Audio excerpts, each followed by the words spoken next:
একবার কাঁচকলার এই রেসিপিটা বানিয়ে দেখুন, খেতে অপূর্ব লাগবে। যারা খায় না তারাও চেটেপুটে খাবে। তার জন্য প্রথমে আমি কাঁচকলাগুলোকে ডুমো ডুমো করে কেটে নিয়েছি। 2 থেকে 3 বার ধুয়ে নেওয়ার পরে হালকা লবণ দিয়ে আমি হালকা ভাপিয়ে নেব।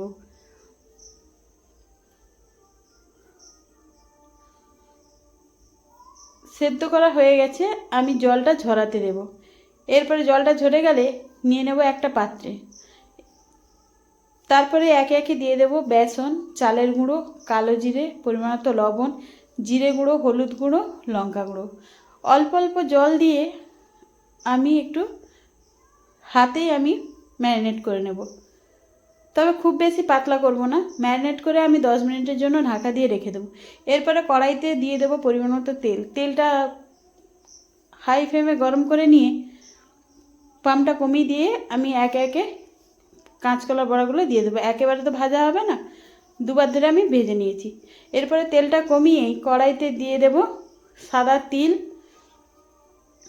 গ্রেট করে রাখা আদা। হালকা নাড়াচাড়া করে নেওয়ার পরে দিয়ে দেবো কারি পাতা।